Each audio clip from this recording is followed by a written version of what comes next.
국민의당 안철수 전 후보가요, 오는 27일 치러지는 국민의당 전당대회에 당대표 출마를 선언을 했습니다. 하지만 당내 의원의 절반 이상이 반대를 표명하고 있고 탈당까지 시사하고 있어서 이 대선 패배, 제보 조작 사건 이후에 또다시 내홍에 휩싸이는 것 같은데요.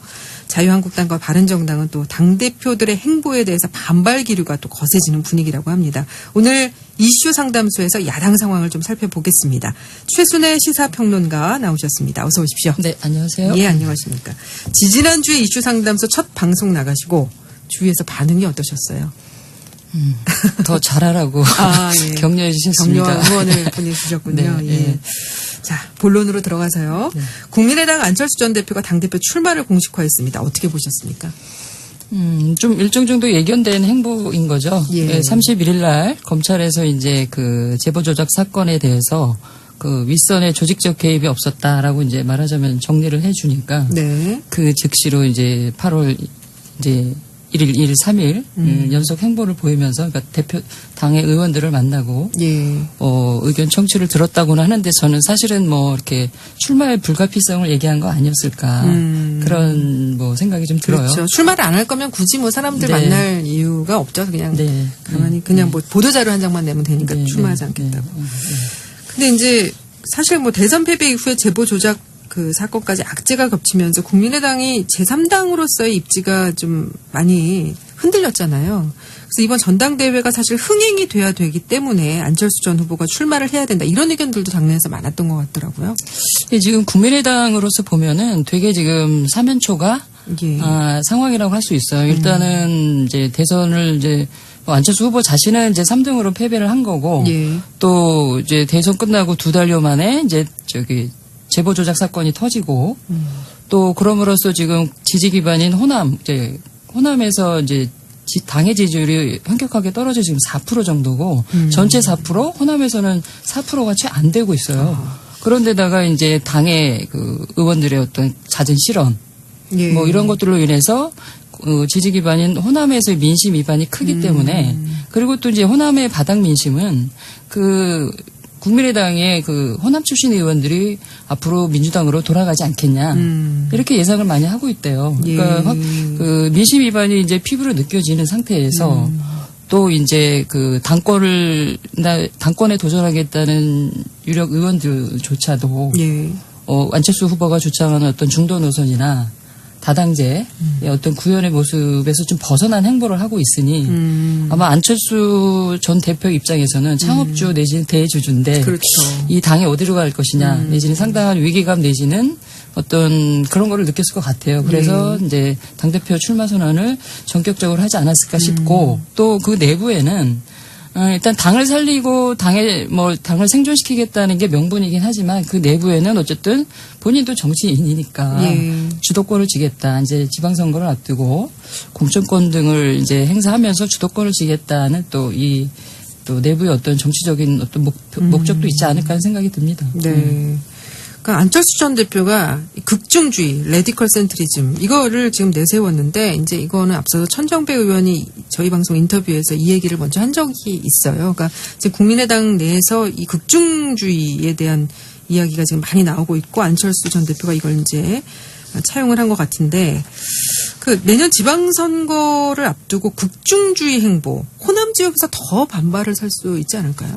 그러니까 안철수 대표는 지금 정치적으로 상당히 기로에 서 있다고 봅니다. 어쨌든 안철수 대표는 정치를 호남의 기반 특히 이제 그 동교동계를 그렇죠. 중심으로 하는 호남을 기반으로 해서 정치를 시작했고 지지 기반은 지역적으로 따져보면 그러나 또 본인이 표방하는 어떤 노선은 중도예요.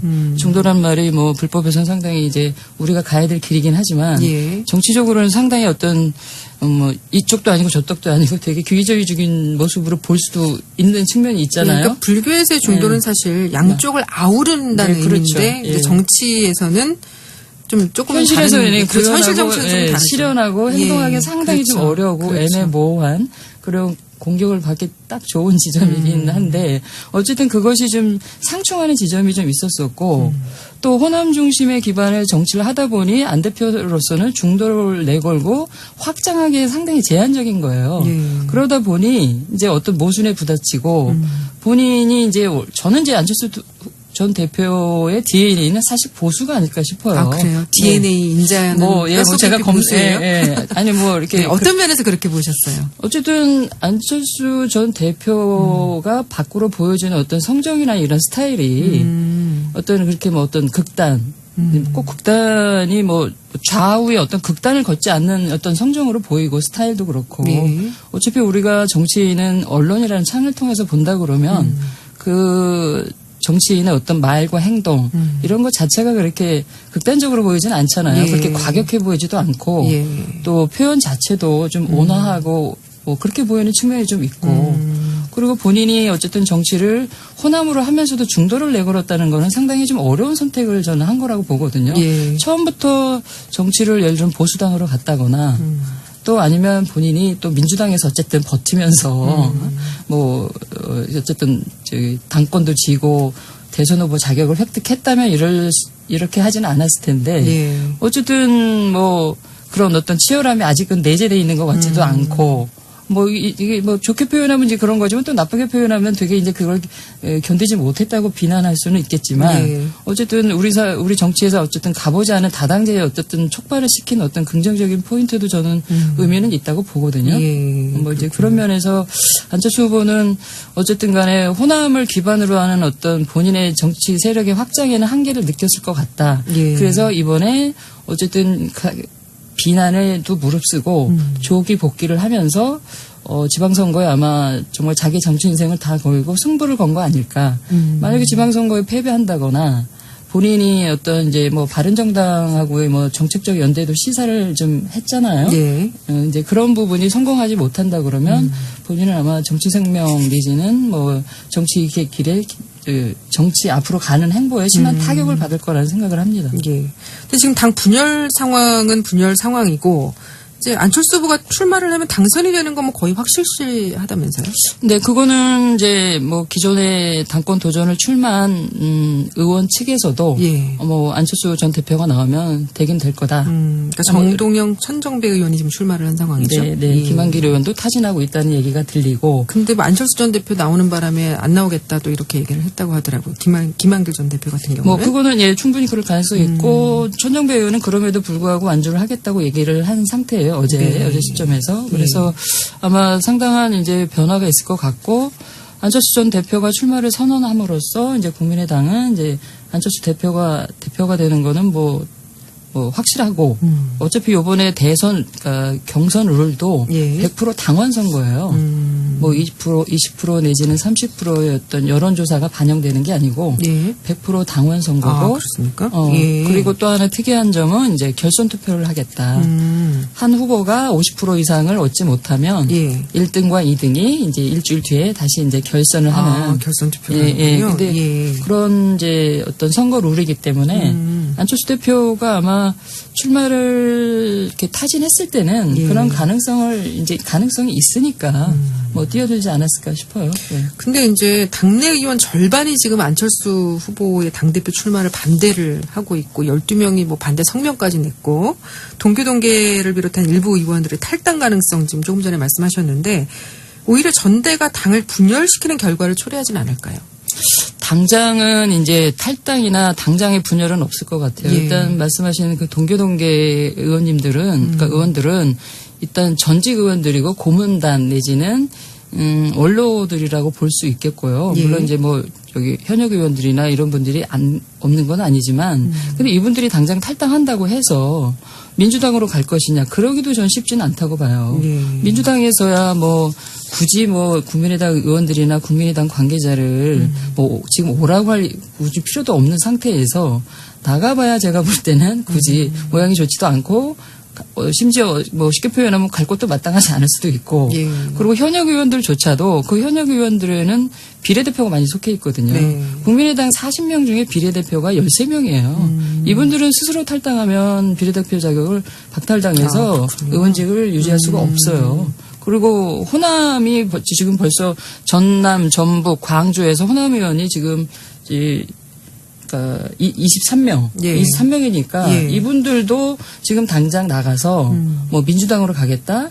뭐 민주당으로서는 뭐 고맙다고 할 수는 있을지언정 어떤 뭐 지위나 내지는 어떤 거에 어떤 사전 교감 없이 안철수 대표가 대표로 나오니까 탈당해서 가겠다? 이것조차도 약하네요. 예, 그것도 모양도 좋지도 않고 명분도 약하고 그것도 또한 또 적절한 행보는 아닌 거죠. 그래서 현실적으로 당장 분당이 되거나 그럴 것 같지는 않다라는 생각이 듭니다. 예.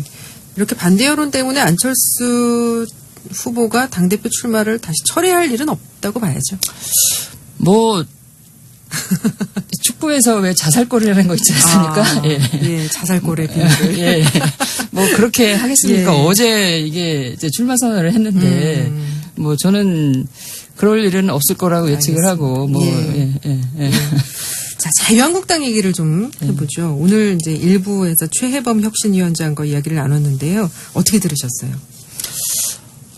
지금 어쨌든 자유한국당은 무엇이라도 해야 될 입장 아닙니까?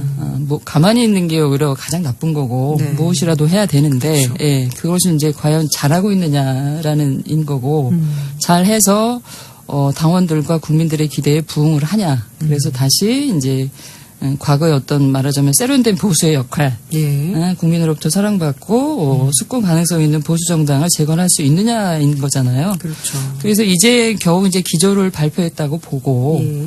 뭐 밖에서 들어와가지고 이제 혁신을 이제 한다고 위원회를 구성해서 위원으로서 활동을 하니 거니까 그분이 사실을 말하는 거를 뭐 이렇게 전적으로 기다 아니다, 잘한다 못한다라고 비판하기에는 예. 조금 저는 좀 무리가 있을 수 있다고 보고 어쨌든 이거는 홍준표 대표가 해야 된다, 하는 거라고 봐야 된다고 저는 보거든요. 그렇죠. 예. 그래서 그렇게 뭐 반영이 된다고 하더라고요. 홍 대표 네, 예중대로. 네, 네, 그래서 반발하는 의견이 또 네. 강행해서 그래서 있고. 이제 혁신안이 엊그저께 나왔을 때 안팎으로 비난이 좀 많았던 거죠. 예.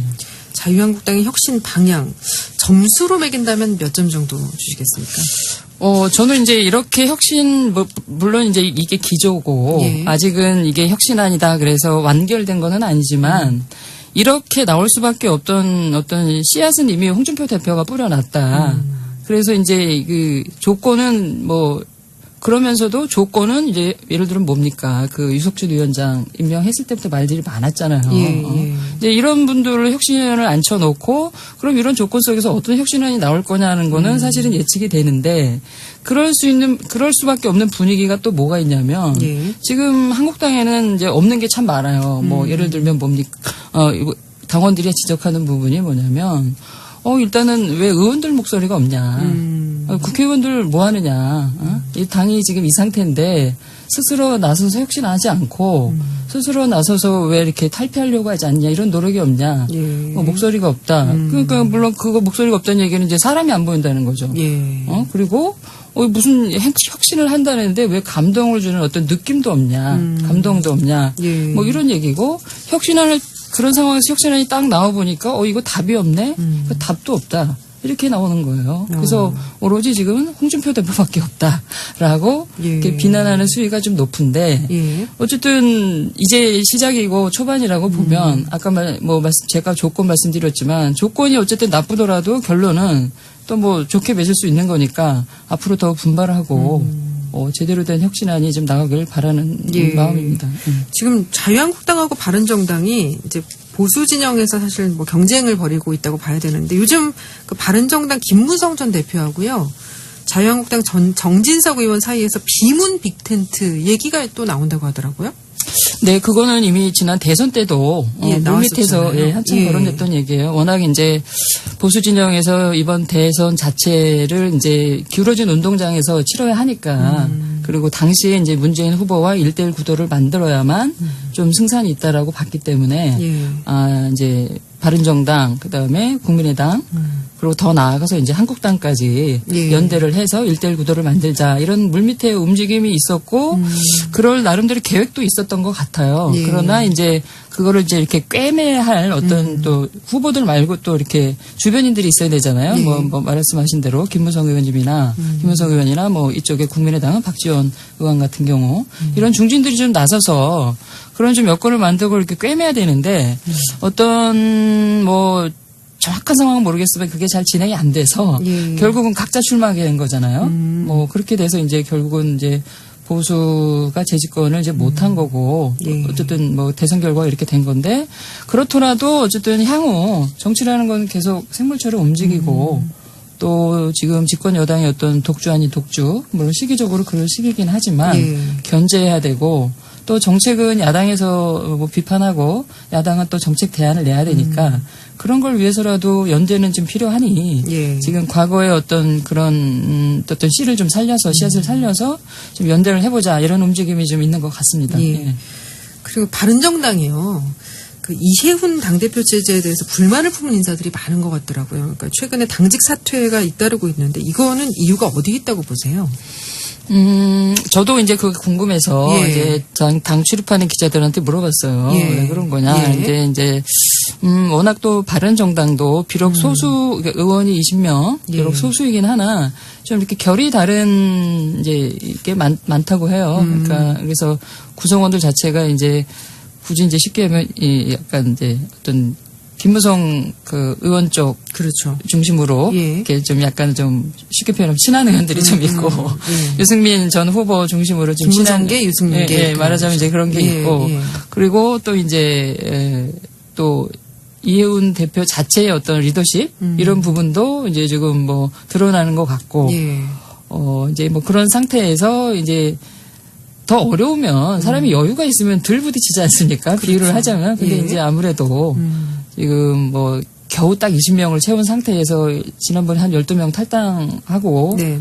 뭐 굳이 겨우 한 명이 잔류해서 20명이 된 건데 이렇게 힘든 상황이고 여유가 없고 빡빡하니까 오히려 더 그런 거 아닌가. 이제 좋게 표현하면 뭐 지금 뭐 당대표의 어떤 거를 지금 뭐 제가 막 이렇게 얘기하기 좀 그렇고 아니, 그냥 뭐 근데 여러 가지가 노정된 것 같습니다. 뭐 예. 얘기하셔도 돼요. 사실 이해훈 대표 같은 경우는 보좌진이 자주 바뀌는 걸로 유명하잖아요. 그렇죠? 그러니까 예. 보좌진이 자주 바뀌는 의원들이 몇몇 있어요. 근데 그럴 만한 이유가 있다고 봐야 되잖아요. 저 지난 이제 19대 같은 경우는 그 의원회관에서 예. 보좌진이 자주 바뀌는 뭐 탑5 이런 의원들이 거기 있다라고 있었어요? 이제 회자가 그러니까 그런 얘기들이 있었었고 그 안에 이제 들어갔었다라고 이제 얘기를 이제 하는 부분이 있고 예. 사실은 정치를 조금 내밀하게 들여다 보면 뭐 거대 담론 뭐 우리 고준 담론 이런 것보다는 사실은 이제 어떤 개인의 어떤 스타일, 성격, 뭐 인간성, 리더십 이런 부분 때문에 사실 호불호가 갈리고 어떤 비난이나 비판이 좀 거세어지고 예. 이런 부분들이 좀 많이 있습니다. 사실 이해훈 의원한테 당대표 되기 전하고 후에 저희가 아침 저널 제작팀이 인터뷰 요청을요. 한 7, 8번 했거든요. 다 까였어요. 단 한 번도 응해주지 않았습니다. 왜 그런지 저희가 좀 남대로 알아보지 않았겠습니까? 예. 근데 종교 얘기를 하기는 좀 그렇고 아무튼 네, 그래서 좀 언제 한번 좀 출연해 주셨으면 저도 한번 예. 왜 그러셨냐고 한번 질문을 하도록 하겠습니다. 그렇죠. 예, 예. 당대표 되셨는데 저희 BBS 불교방송 불교계 대표적인 시사 프로그램인데 한번 나오셔가지고 뭐 포부도 밝히고 이런 얘기 정치적인 얘기를 나누면 좋지 않겠습니까? 예, 뭐 정치를 잘하시는 분이니까 앞으로 꼭 나오시지 않을까 기대를 합니다. 알겠습니다. 기대해 보겠습니다. 예, 예. 그리고 시간이 지금 얼마 남진 않았는데 홍준표 체제가 이제 출범 한 달 정도가 된 거죠. 네, 네. 어떻게 평가하세요? 홍준표 대표가 사실은 이제 검사 출신 국회의원 치고는 제가 검사들을 이렇게, 폄훼하는 건 아닌데, 왜 이게 검사스러움이 좀 있지 않습니까? 근데 그런 검사 출신 의원 치고는 상당히 정무적 판단 빠르시고, 감이 좋으시고, 예. 이런 또 서민 중심의 어떤 정책 내지는 또 대중 소구력 있는 발언 행보를 많이 하세요. 장점이 네. 많이 있어요. 근데 이제 저는 개인적으로 볼 때, 근데 그런 홍준표 대표께서 그동안 좀 감이 떨어지셨는지, 요즘에 사실은, 많이 당원들과 또 뭐 국민들의 를 실망시키는 언행을 많이 하시잖아요. 예, 특히 이제 그 품격을 잃는 말 때문에 점수를 이제 많이 깎아먹고 있는데, 좀 안타깝고, 다시 좀 과거의 감과, 이런 감각을 회복하시길 좀 바라고, 네. 지금 그 측근들조차도 이제 홍준표 대표의 그 불통에 대해서 염려를 하고 있습니다. 그래서, 이제 시작하는 대표 행보 한 달밖에 안 됐으니까, 예. 이제 워밍업은 그 정도로 마치시고, 네. 제1야당의 대표로서, 좀 새로운 모습 네, 좀 품는 정치, 예. 또, 제가 아까 말씀드린, 세련된 보수의 모습을 네. 좀 보여주셨으면 좋겠습니다. 정말 세련된 보수의 모습이 그립습니다. 네, 예. 네. 이 9955님께서 패널분의 현 야당 상황에 대한 진단 설명 귀에 쏙 잘 들어옵니다. 그리고 보이스 칼라 기분 좋게 하는 잔상을 남겨주시네요. 감사합니다. 얼굴도 미인이십니다. 그리고 2967님 제 생각은 안철수님께 한 번의 기회를 더 주었으면 합니다 하셨고요. 9903님 안철수 대표 이야기 아침부터 덥습니다. 폭염 속에 최순애님의 시원한 방송, 사이다 방송 들으면서 개인적으로 많은 도움이 되네요. 매주 금요일이 기다려집니다. 너무 감사합니다. 예, 아침 저녁 잘 듣고 있습니다 하셨고요. 2995님께서 정당의 대표가 종교적 편향성을 드러낸다면 그건 바로 국민을 가르는 것 아닌가요? 라는 말씀 주셨습니다.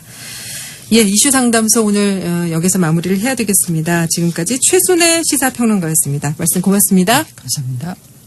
가 밖으로 보여주는 어떤 성정이나 이런 스타일이 어떤 그렇게 뭐 어떤 극단, 꼭 극단이 뭐 좌우의 어떤 극단을 걷지 않는 어떤 성정으로 보이고 스타일도 그렇고 네. 어차피 우리가 정치인은 언론이라는 창을 통해서 본다 그러면 그 정치인의 어떤 말과 행동 이런 것 자체가 그렇게 극단적으로 보이지는 않잖아요. 예. 그렇게 과격해 보이지도 않고 또 표현 자체도 좀 온화하고 뭐 그렇게 보이는 측면이 좀 있고 그리고 본인이 어쨌든 정치를 호남으로 하면서도 중도를 내걸었다는 거는 상당히 좀 어려운 선택을 저는 한 거라고 보거든요. 예. 처음부터 정치를 예를 들면 보수당으로 갔다거나 또 아니면 본인이 또 민주당에서 어쨌든 버티면서 어쨌든 저기 당권도 지고 대선 후보 자격을 획득했다면 이렇게 하지는 않았을 텐데 어쨌든 뭐 그런 어떤 치열함이 아직은 내재되어 있는 것 같지도 않고 이게 좋게 표현하면 이제 그런 거지만 또 나쁘게 표현하면 되게 이제 그걸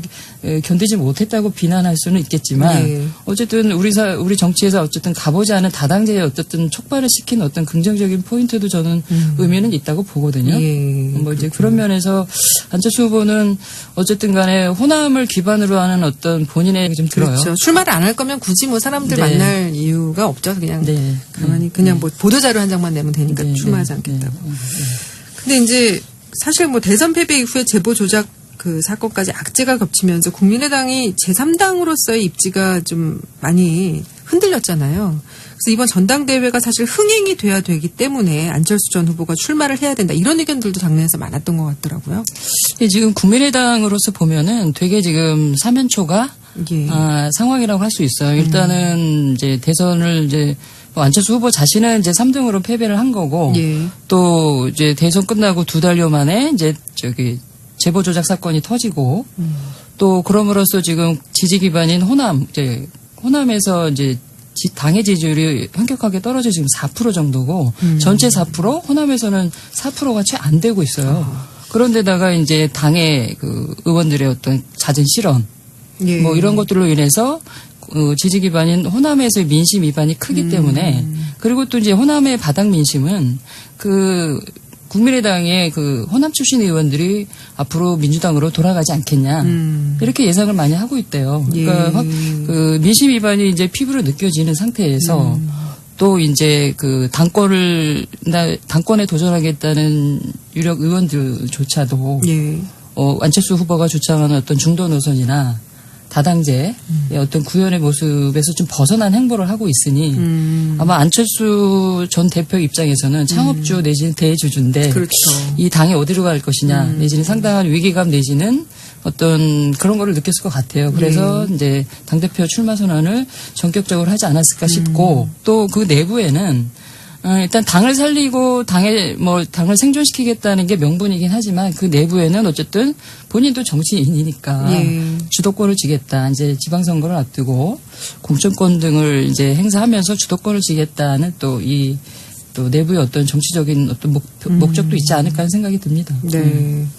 그러니까 안철수 전 대표가 극중주의, 레디컬 센트리즘 이거를 지금 내세웠는데 이제 이거는 앞서서 천정배 의원이 저희 방송 인터뷰에서 이 얘기를 먼저 한 적이 있어요. 그러니까 지금 국민의당 내에서 이 극중주의에 대한 이야기가 지금 많이 나오고 있고 안철수 전 대표가 이걸 이제 차용을 한 것 같은데 그 내년 지방선거를 앞두고 극중주의 행보 호남 지역에서 더 반발을 살 수 국민의당 안철수 전 후보가요 오는 27일 치러지는 국민의당 전당대회에 당대표 출마를 선언을 했습니다. 하지만 당내 의원의 절반 이상이 반대를 표명하고 있고 탈당까지 시사하고 있어서 이 대선 패배 제보 조작 사건 이후에 또다시 내홍에 휩싸이는 것 같은데요. 자유한국당과 바른정당은 또 당대표들의 행보에 대해서 반발 기류가 또 거세지는 분위기라고 합니다. 오늘 이슈 상담소에서 야당 상황을 좀 살펴보겠습니다. 최순애 시사평론가 나오셨습니다. 어서 오십시오. 네, 안녕하세요. 예, 안녕하십니까. 지지난주에 이슈 상담소 첫 방송 나가시고 주위에서 반응이 어떠셨어요? 더 잘하라고 예. 격려해 주셨습니다. 격려와 응원을 보내주셨군요. 네, 예. 네. 자, 본론으로 들어가서요. 네. 국민의당 안철수 전 대표가 당대표 출마를 공식화했습니다. 어떻게 보셨습니까? 좀 일정 정도 예견된 행보인 거죠. 예. 31일 날 검찰에서 이제 그 제보 조작 사건에 대해서 그 윗선의 조직적 개입이 없었다라고 이제 말하자면 정리를 해주니까 네. 그 즉시로 이제 8월 이제 1일, 2일, 3일 연속 행보를 보이면서 그러니까 당의 의원들을 만나고 예. 의견 청취를 들었다고는 하는데 저는 사실은 뭐 이렇게 출마의 불가피성을 얘기한 거 아니었을까 그런 뭐 생각이 있지 않을까요? 그러니까 안철수 대표는 지금 정치적으로 상당히 기로에 서 있다고 봅니다. 예. 어쨌든 안철수 대표는 정치를 호남의 기반, 특히 이제 그 동교동계를 그렇죠. 중심으로 하는 호남을 기반으로 해서 정치를 시작했고 지지 기반은 예. 지역적으로 따져보면 그러나 또 본인이 표방하는 어떤 노선은 중도예요. 중도란 말이 뭐 불법에서는 상당히 이제 우리가 가야 될 길이긴 하지만 예. 정치적으로는 상당히 어떤 뭐 이쪽도 아니고 저쪽도 아니고 되게 기회주의적인 모습으로 볼 수도 있는 측면이 있잖아요. 그러니까 불교에서의 중도는 사실 양쪽을 아우른다는 네, 그렇죠. 의미인데 예. 정치에서는 좀 조금 현실에서는 그 현실 정치는 좀 다르죠. 실현하고 행동하기 예, 상당히 좀 그렇죠. 어려우고 그렇죠. 애매모호한 그런 공격을 받기 딱 좋은 지점이긴 한데 어쨌든 그것이 좀 상충하는 지점이 좀 있었었고 또 호남 중심의 기반의 정치를 하다 보니 안 대표로서는 중도를 내걸고 확장하기에 상당히 제한적인 거예요. 예. 그러다 보니 이제 어떤 모순에 부딪히고 본인이 이제 저는 이제 안철수 전 대표의 DNA는 사실 보수가 아닐까 싶어요. 아, 그래요? DNA 인자는 뭐 제가 보수예요? 아니 뭐 이렇게 네, 어떤 면에서 그렇게 보셨어요? 어쨌든 안철수 전 대표